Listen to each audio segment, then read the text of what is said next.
교우 여러분 반갑습니다. 오늘은 대림절 세 번째 주일입니다.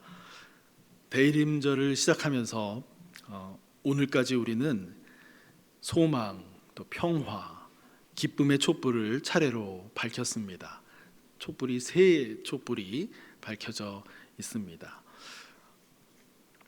소망, 기쁨, 평화, 기쁨 이 세 가지는 모두 오시는 하나님의 임재에서 흘러나오는 열매라고 할 수 있습니다.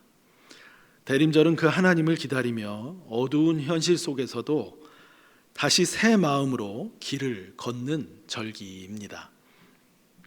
오늘 말씀은 이사야 35장 본문을 중심으로 우리 스스로는 이 바꾸기 불가능한 이 메마르고 척박한 현실에서 하나님의 오심이 그 해답이 되신다라고 하는 메시지를 제목에 담아 보았습니다. 오시는 하나님, 광야에서 꽃이 피리라입니다. 성경은 하나님을 떠나 살게 된 인간이 살아가는 이 모든 인생이 광야같이 거칠고 험할 수밖에 없다는 것을 우리에게 알려줍니다. 우리의 삶에는 그 안에 선하고 건강하고 희망적인 모습들도 있지만 근본적으로 어둡고 척박하고 절망적입니다. 종교개혁자 마틴 루터는 이러한 인간의 절망스러운 상태를 자기 자신을 향해 안으로 굽어져 있는 상태라고 보았습니다. 이것은 성 어거스틴의 신학 계보를 잇는 인간 죄성에 대한 루터의 이해입니다. 선한 일을 해도 자기 의를 내세우는, 내 만족, 내 이미지가 중심이 되는 인간의 안타까운 모습을 말합니다. 요한복음 5장 44절에서 예수님을 믿지 못하고 오히려 시기하고 몰아붙이는 그 유대인들에게 예수님은 이렇게 말씀하십니다. 너희가 서로 영광을 취하고 오직 하나님께로부터 오는 영광은 구하지 아니하니 어찌 나를 믿을 수 있느냐. 하나님의 영광보다 사람들로부터 받는 칭찬, 체면, 명예를 더 중시하고 사랑하는 이 인간의 모습을 지적하신 것입니다. 예외 없이 인간은 이렇게 자기 자신 안으로 굽어져 있는 상태에 있기 때문에 누구나 인생을 살아가며 광야의 거칠고 황량한 사막길을 경험할 수밖에 없습니다. 모두가 다 그렇기 때문에 그런 것이죠. 창세기에서 야곱이 요셉을 만나러 이집트로 가서 바로 앞에 섰을 때 그의 나이를 묻는 바로에게 대답했던 것을 기억하실 것입니다. 내 나그네 길의 세월이 130년이니이다. 내 나이가 얼마 못 되니 우리 조상의 나그네 길의 연조에 미치지 못하나 험악한 세월을 보내었나이다. 야곱의 이 고백을 떠올리게 하는 작은 사건이 저에게도 있었습니다.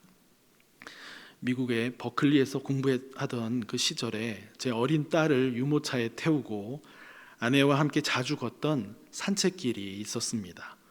버클리 마리나라고 하는 곳에 있는 산책길인데요. 어느 날 그 길에서 60대 중반 정도 그 당시에 되어 보이던 미국인 한 분이 저희 가족을 이렇게 지나가면서 이렇게 말을 했습니다. 인생은 참 거칩니다. 정말 험하고 거칠어요. 저희가 산책하는 모습이 육아에 정말 찌들고 지친 모습이었을까요? 그분이 지나가시면서 저희들에게 그런 말씀을 두 마디, 세 마디 이렇게 하시면서 지나가셨습니다. 왜 그런 말씀을 하셨는지 모르겠지만 그 짧은 한마디에 그분의 진심이 느껴지면서 젊은 제 마음에 오랫동안 그 말이 남아 있었습니다. 지금도 기억이 납니다. 누구에게나 인생은 광야일 수 있다는 사실을 깊이 공감했던 것 같습니다. 우리가 경험하는 인생의 광야는 개인적으로 가족, 사회, 교회 등 공동체적으로 그리고 국가와 민족적으로 또 경험이 됩니다. 총체적으로 거칠고 괴로우리만큼 험난하게 펼쳐진다고도 할 수 있습니다. 오늘 이사야 35장의 본문은 아시리아 제국 말기에 대외적 압박에 시달리던 이스라엘 민족의 험난한 이 광야의 시기가 변하여 개인적으로 공동체적으로 국가와 민족적으로 새로워지게 될 것을 알려주고 있습니다. 아시리아에 이어 등장한 바벨론에게 주권을 빼앗기고 포로로 잡혀가 70년을 보내지만 다시 오게 될 그날을 비전으로 보면서 백성들에게 제시해주고 있는 상황으로 볼 수 있습니다. 본문의 이사야가 제시해주는 비전의 핵심은 기쁨입니다. 개인적으로, 공동체적으로, 국가와 민족적으로 회복되어야 할 기쁨을 말씀합니다. 오늘 본문이 특별한 것은 이러한 기쁨의 회복에 이사야는 자연 만물, 창조 세계가 함께하고 있음을 강조하고 있다는 점입니다. 자연 만물이 여호와의 영광, 우리 하나님의 아름다움을 보게 되리라고 말씀합니다. 이사야는 말합니다. 광야에서 꽃이 피는 이유는 환경이 변해서가 아니라 하나님이 오시기 때문입니다. 이 꽃은 단순히 상황이 나아지는 회복이나 성공의 상징이 아니라 바로 하나님이 임재하셨다는 표지입니다. 모든 인간이 수렁에서 허우적거릴 수밖에 없게 된 이 어두운 현실에서, 또 우리 인간 스스로가 자초한 이 절망의 현실에서 이사야는 하나의 확실한 비전을 보고 붙잡으며 백성을 향해 외쳤습니다. 그것이 오늘 35장 4절 하반절입니다. 보라, 너희 하나님이 오사 보복하시며 갚아주실 것이라. 하나님이 오사 너희를 구하시리라. 이사야에게 희망의 비전은 다름 아닌 하나님이 오신다는 것이었습니다. 이사야가 바라보았던 하나님의 오심은 우선은 그 시대에 임박한 민족적이고 역사적인 회복의 미래를 제시해 준 비전이기도 합니다. 그러나 더 나아가 그의 비전 속에 오시는 하나님은 한 민족의 범위를 넘어 온 창조 세계의 회복을 목적으로 오실 분이기도 했습니다. 이사야는 본문 5절과 6절에서 하나님이 오실 때에 대하여 이렇게 말씀합니다. 그때에 맹인의 눈이 밝을 것이며 못 듣는 사람의 귀가 열릴 것이며 그때에 저는 자는 사슴같이 뛸 것이며 말 못하는 자의 혀는 노래하리니. 여러분, 이것은 이스라엘 백성만의 일이 아닙니다. 인류 보편의 일을 말하고 있습니다.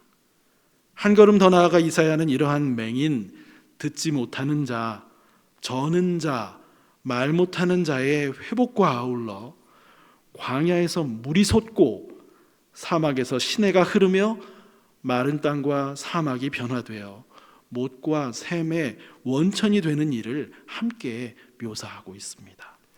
인간과 자연 만물이 함께 회복되는 비전입니다.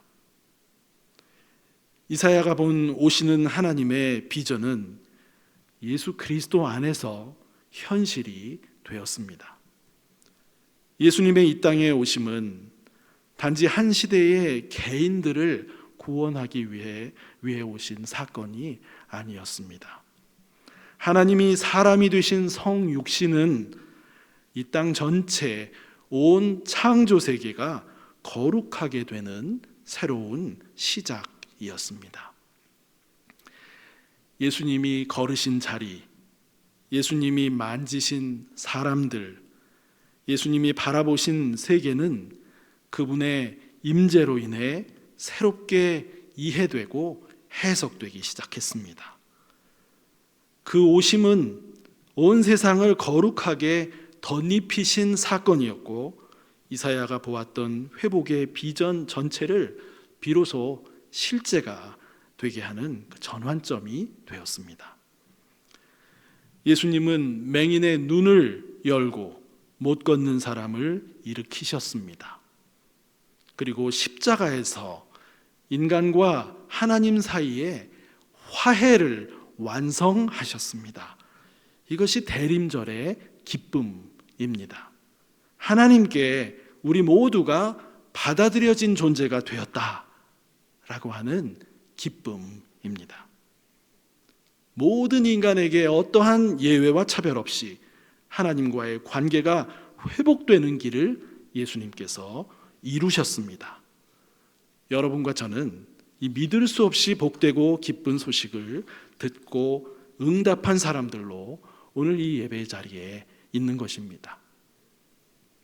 그러나 이 소식은 이 자리에 있는 우리뿐만 아니라 세상 모든 사람과 온 창조 세계가 들어야 할 소식이고 거기에 응답해야 하는 소식입니다.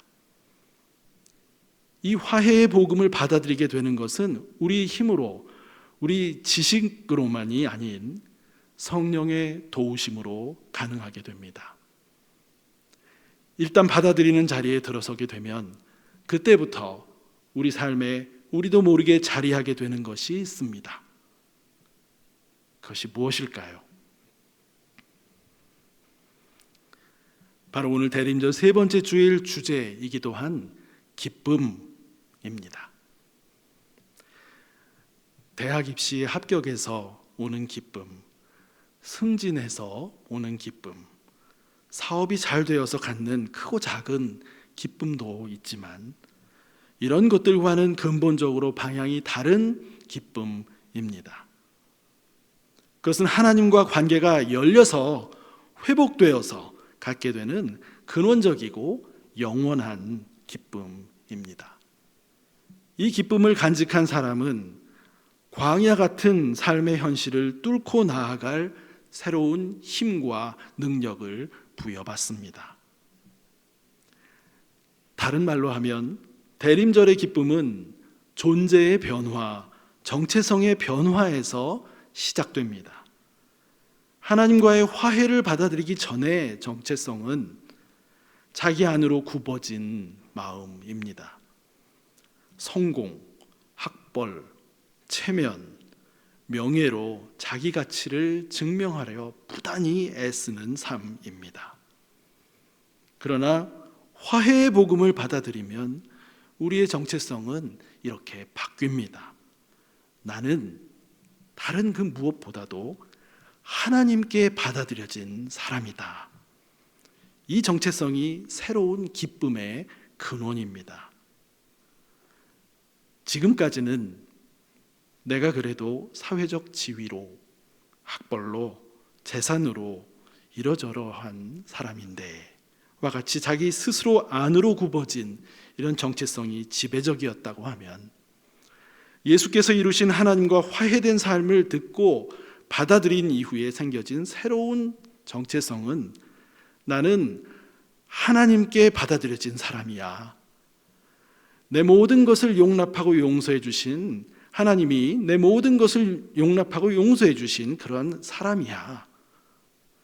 하나님을 향해 열린 정체성을 말씀합니다.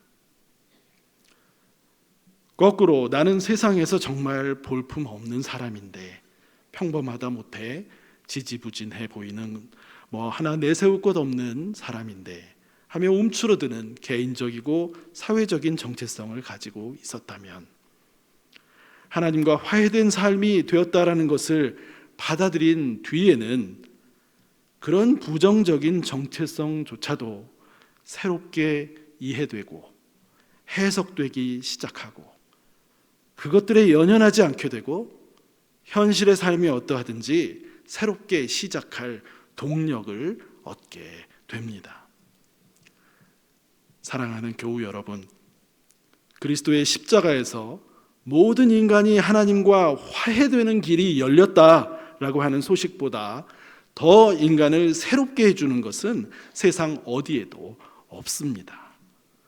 인간 본연의 문제에 명쾌한 답을 주시며 복된 길로 초청하시는 것이 바로 그리스도의 화해의 복음입니다.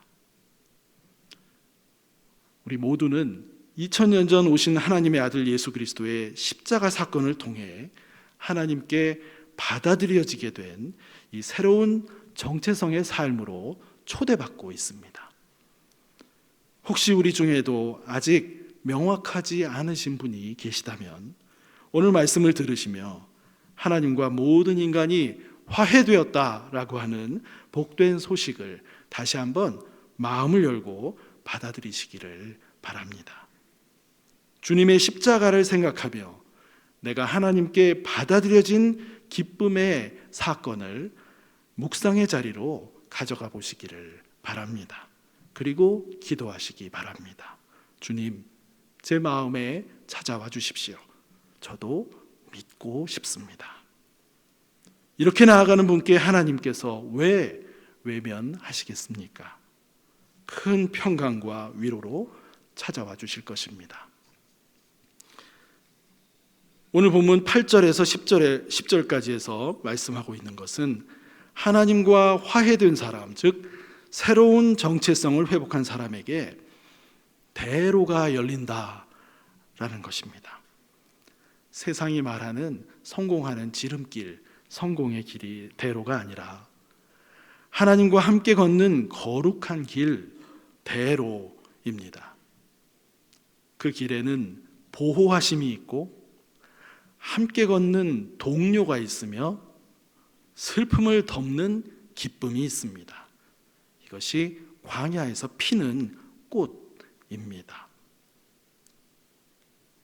이 삶에 세상적 성공과 성취에서 오는 기쁨과 다른 거룩한 기쁨이 스며들게 됩니다. 하나님과 화해되었다는 데에서 오는 기쁨과 자유가 그것입니다. 내가 살아온 모든 것이 정죄받지 않는다는 기쁨입니다. 내가 완벽하게 잘 살아와서가 아니라요. 하나님 없이 혹은 하나님을 멀리하며 살아왔지만 그 잘잘못을 묻지 않으시고 우리 존재 전체를 인정하시고 사랑으로 맞이해 주시는 하나님을 만나며 화해됨의 기쁨을 경험하게 된 것입니다. 하나님이 주도권을 가지시고 이루신 화해와 기쁨의 사건입니다. 바로 그것이 광야와 같은 거친 인생길에서 우리 삶에 꽃을 피게 해 주신 것입니다. 하나님과의 관계에서는 닫혀 있게 돼서 자기 자신 안으로만 관심을 쏟으며 살 때에는 세상의 가치관에 따라 도무지 만족을 모르고 살았습니다.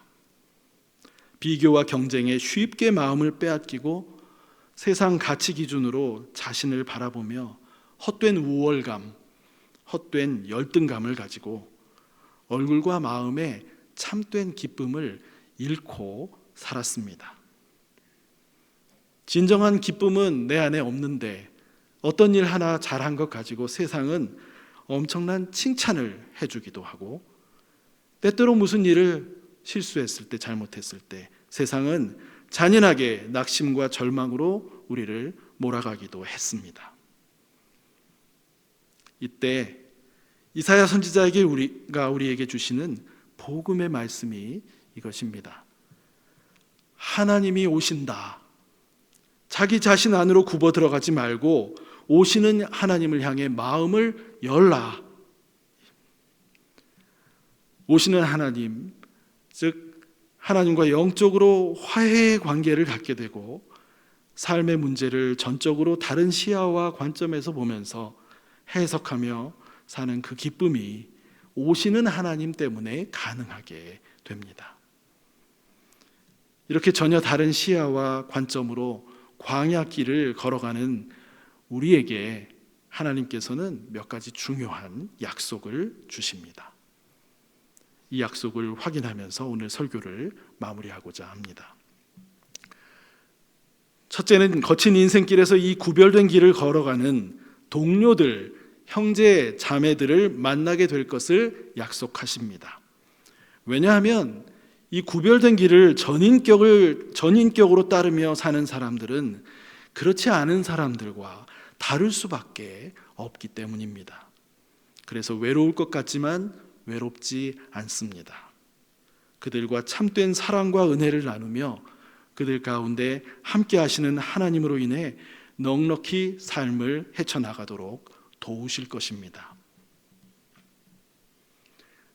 둘째는 그 구별된 길을 걸을 때 사납게 위협하는 세력들이 있지만 그들이 그 대로 위로 올라서지 못함으로 우리에게 결정적인 위협은 못 될 것임을 알려주십니다. 두려워하지 말고 새롭게 얻은 정체성에 굳게 서서 현재 처한 환경의 성격에 크게 좌우됨 없이 꾸준히 걸어가라고 말씀하십니다. 그러한 역경을 이겨낸 삶은 이미 광야에서 꽃이 핀 삶이라고 말씀하십니다. 그리고 그 꽃은 결코 연약하고 작지 않습니다. 광야길에서 우리 자신을 무너지지 않게 하고 소망 가운데 하나님과 함께 걷는 능력이 우리 안에 회복된 것을 보여주기 때문입니다. 마지막으로 새로운 정체성으로 살아가는 삶에는 하나님의 오심으로 인해 생긴 참된 기쁨과 즐거움이 언제나 슬픔과 탄식을 덮으며 새롭게 힘내어 살게 하신다라고 하는 약속을 주십니다. 지금까지 살아온 모든 삶이 하나님 안에서 긍정되고 우리의 모든 모습과 존재 자체가 받아들여지며 하나님과 화해된 것에 모든 해답이 담겨 있습니다. 더 가지지 않아도, 더 높이 올라가지 않아도, 내 뜻이 항상 관철되지 않아도 자족할 수 있는 것은 하나님과 화해된 사실을 내가 받아들이고 놀라운 기쁨과 자유함이 찾아왔기 때문입니다. 사랑하는 교우 여러분, 우리는 대림절 셋째 주일 기쁨의 촛불을 밝힙니다. 이 기쁨은 상황이 주는 기쁨이 아니라 오시는 하나님이 우리를 받아주셨다라고 하는 사실에서 오는 기쁨입니다.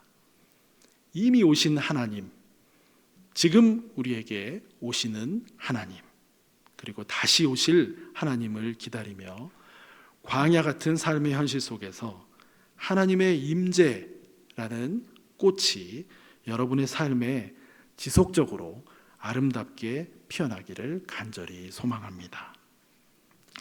이 시간 주신 말씀을 생각하며 잠시 동안 묵상으로 기도하시겠습니다.